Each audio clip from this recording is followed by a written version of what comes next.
So I'm finally at the finish line of my over month-long extreme diet. I'm reasonably confident that I got around in the ballpark of a single-digit body fat percentage, which is definitely new for me. The specific foods that I was smelling during that I couldn't touch, that I denied myself, I bought today just to be able to really quench that thirst that I had. So what I'm going to do next is I'm probably going to increase calories. So I'm not going to be so carb restrictive and calorie restrictive, and I'm going to try to bulk a little bit and put on more size, and then I'm going to do that process again and take photographs again with my Canon digital photography camera, and I also take videos too. I'm gonna edit a whole sort of documentation or log of what happened. The moment of truth for me to eat something that I actually craved. Yeah, it's still warm too.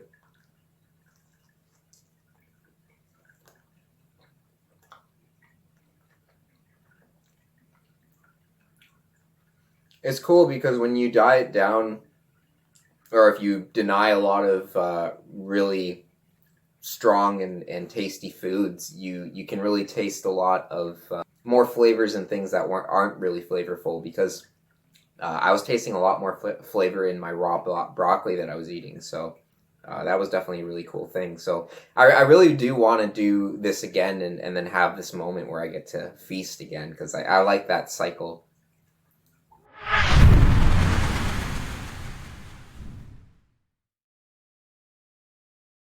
So since the lockdowns happened, I realized that I've been blessed with the opportunity to basically work on anything that I really want to, and I really always wanted to get my physique into a extremely low body fat percentage, because I've been training for a while, but I never had the actual opportunity to put myself in such a low body fat percentage, because I found it was too hard to do that and work a day job and stuff like that and have to really track your energy output and how much you use and how much you consume. I thought that would just be way too much. It would be easier if I could just really control what my body is using for energy and what I'm consuming, and then have a energy in, energy out kind of balance. That was my goal, at least. I think it would be a good idea to really outline exactly what my past has been and what kind of training that I did throughout the years, to give people that are in the fitness world a bit of a better understanding of what they can hope to expect, or what kind of expectations they might have for whatever physique that they're after, and how long it would take, and etc. There was a lot of things that I had to learn through trial and error, a lot of mistakes that I made along the way. You know, you just got to learn, you got to do your best, and you got to figure out what works and what doesn't work. Alright, so before I get into my current state, I just want to kind of do a breakdown of my experience and my basically where I started, my time period, everything like that, my stats. I have it here on the computer. I'll put up images on the actual video so you guys can see it and everything.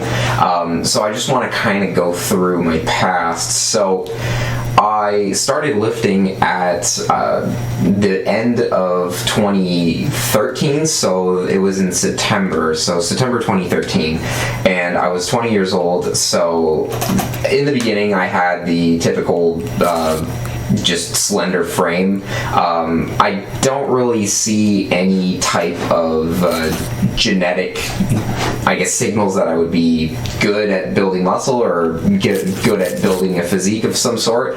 I was just sort of trying it and see what kind of results that I get. So yeah, it started off as a tadpole, and now 6 months later I begin training consistently. Ever since I started, I haven't missed over a week of training, and that's now I think around 8 years or so.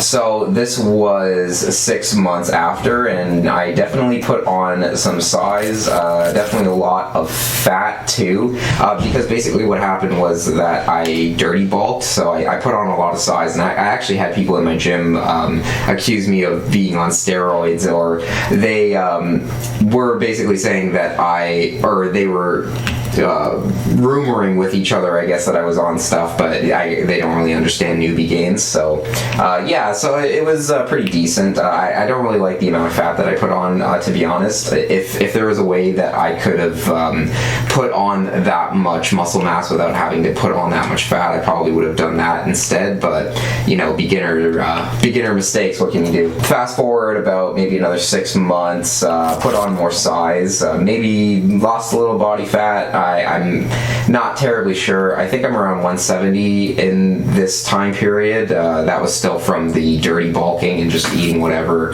not really caring, or well, actually over surplus eating, just eating like everything that I find basically. So yeah, it was decent. I was putting on a significant amount of strength. Pretty much the same type of progression, just putting on more size, more fat with the bulk, but that's something to be expected, of course. Yeah, the lifts at 170 were pretty decently strong. My goal after that was trying to get those kind of numbers, but at a lower body fat percentage or lower overall body weight, to obviously get my ratios up. And yeah, just more images of me getting bigger, but at a bigger body fat percentage.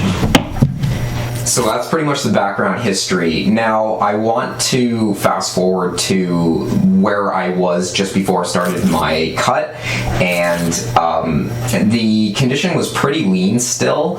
I was, I think, 154, and I was squatting 315 pretty comfortably. I was going to move it up, but then the gym started to close down again, so I got to do my own makeshift routine, which is basically just weighted one leg squats. So usually holding like 100 pounds and then squatting on one leg with a bench to elevate me. But yeah, this is where I was sitting at the end of December. So I started the cut on somewhere a little bit before January, but I was in the process of eliminating as much calories as I can to keep seeing progress. I didn't know exactly how to do this because I've never done it before, so I was just doing a elimination thing by slowly kind of just stepping down the calories, and as long as I was seeing progress, then it was good. Probably about 1/3 or maybe even halfway through the cut, I was able to pick up some 60-pound dumbbells, and this was just before the lockdown that happened again in Ontario, and I started to train shoulder press. Though about halfway through the cut, or it might have been 1/3, I can't really remember exactly when I got the dumbbells, but I bought 60-pound dumbbells to do shoulder press with. I didn't have access to my gym, so it was a while since I've done a shoulder press. I think when I was heavier, around 165 or so, my max shoulder press was like 70 pounds or so. I didn't really prioritize it that much, but when I looked at my physique before the cut, I wanted to at least try to put on some shoulder size, and oddly enough, even though I was on a extreme calorie deficit and a carb deficit, I was able to actually put on muscle, and I was gaining strength pretty quickly. I was training shoulder press every other day, so but probably a little bit too much because I started to get shoulder pain, but I was definitely seeing like very quick increases in rep numbers and just strength. So I think most of it was probably muscle memory, but you guys can probably tell me more about that, if that was me actually gaining more strength on a cut, or if that was muscle memory. Now I'll kind of give you a chronological order of I was basically taking pictures of all of the points of vascularity that I noticed that were different from where I started. So I'll kind of put you guys through that, and some of the later ones are going to be it's going to be shaven just because I ended up shaving for this photo shoot. So I'll go in a little bit more of detail into exactly what I was doing to try to make my cut happen quicker. Now, I don't really know exactly the energy balance because, to be honest, I was just trial and erroring it. My strategy was that I was just going to feed myself as little as possible, but get a high amount of protein and just low amount of carbs and calories. And basically, I would just train a lot. I was training twice a day at a very high intensity. I was actually training like maybe a little bit even harder than I normally do without being on a cut. And before I was training maybe 5 days a week, or even like 3 to 5, depending on how busy I was, because I do have a lot of things that I try to juggle throughout the day. So I want to sort of make sure that I don't spend too much time doing something unless it's an actual mission that I'm doing. So that's why we're here. But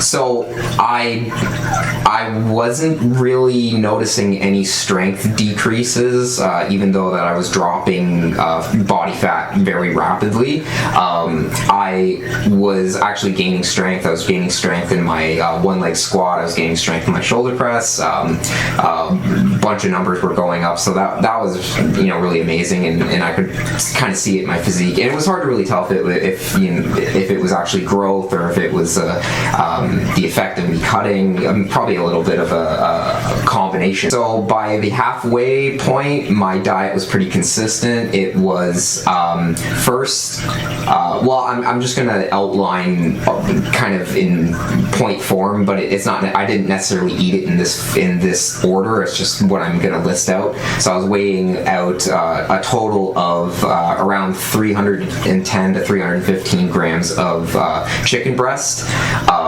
and then I would also have 2 packets of Selection brand instant oatmeal peaches and cream.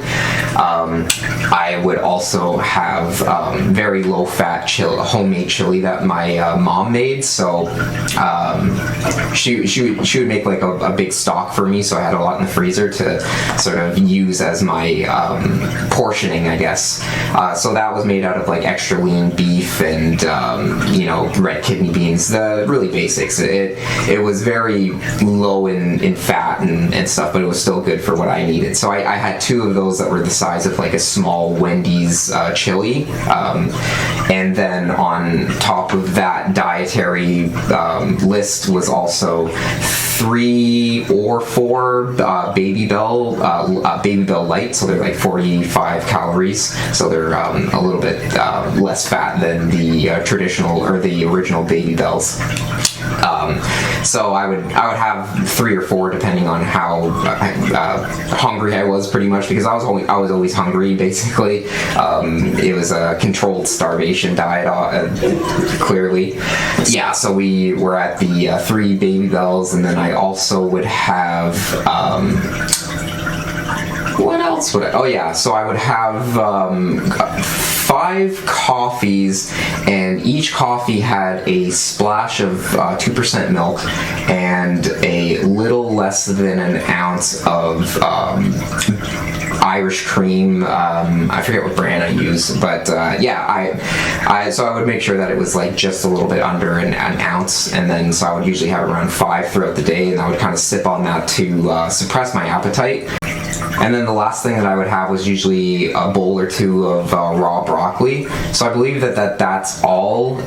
So I think the calories are probably not even in the 2,000 range. And the fact that I was training very hard twice a day, sometimes even 3 a day, I was pretty much just training all day, to be honest. I was going pretty nuts. I knew it was kind of extreme, but I wanted it to happen pretty quickly. And to be honest, it did happen pretty quickly, but I'm wondering if it happened a little bit too quickly, because I was experiencing a lot of side effects, like complete draining of energy to the point where I would need to fuel myself to be able to keep going. So I would exhaust all my energy, and so I would be walking home with groceries, and then I could barely make it home because my body would be like running out of energy and stuff, and then I would have to just eat something to kind of get that fuel thing. If I would eat carbs, or if I would eat like my oatmeal packet, then I would feel that like regeneration a little bit, but it was just it was like I was just any food that I would eat, I would use that energy, and it was just this complete balancing of energies to the point where I wasn't functional. Like if I had to practice piano, then I would need more calories to do it, and I wasn't able to practice enough to be able to, or because basically I'm burning a lot of calories if I'm practicing piano, and if I do it for hours, then it's not gonna turn out good for me. So I would also feel lightheaded a lot of the times, a lot of kind of cold rushes, kind of feverish, kind of feeling like you're like, I guess you would call it chills maybe. What else did I have? I think I was getting not headaches, but weird, or I guess you can call it discomfort maybe, but it just felt like there was something going on with my brain chemistry a little bit. Maybe there's just a change in hormones, I'm not sure. But other than that, I think I would experience a bit more muscle spasms in weird spots, very bizarre, and just an overall tightness feel, I think. So once I got to the 31st, the vascularity that I was seeing was kind of starting to scare me. I didn't want to take it too far because I've never done this before, so I don't know how far is too far kind of thing. I was just kind of doing it by how I felt, and if I was starting to lose a lot of muscle or starting to lose strength and energy and stuff, then I know to dial it back. But I reached a point where I was like, yeah, it's probably enough, so I decided to stop it there. I'm gonna see how it goes. I'm gonna get an extra or another opinion on how much further I could have taken it, if any. But other than that, I would love to put on more size and then try it again and see, what the difference. But yeah, this is the result that I got. After looking at it, I was actually kind of concerned because I was looking at the under part of my armpit, and I was seeing one of the veins, and it was almost detaching from my body, like it was elevated, and you could kind of see it separated from my body or something. It was really weird. I didn't exactly know what was going on there. I didn't notice that, but looking at the videos, I kind of thought that was kind of bizarre. But other than that, I'm reasonably happy with how it turned out. I'm having a bit of trouble trying to get enough calories in to basically replenish what I lost. I think I underestimated how hard it was going to be to put the weight back on. I've been eating a lot of Pizza Hut to try to do that, just to the point where at least I feel less like I'm withering away into nothingness. But yeah, that was pretty much it. I would love to do this again. If you guys have any sort of pointers or suggestions or comments, I would love to hear them. This was a really fun thing for me to do. Great journey, great learning lesson. I learned a lot about my body, my anatomy, everything. It was just a really fun thing to do. So yeah, that was about it. I will see you in the next video. Peace out.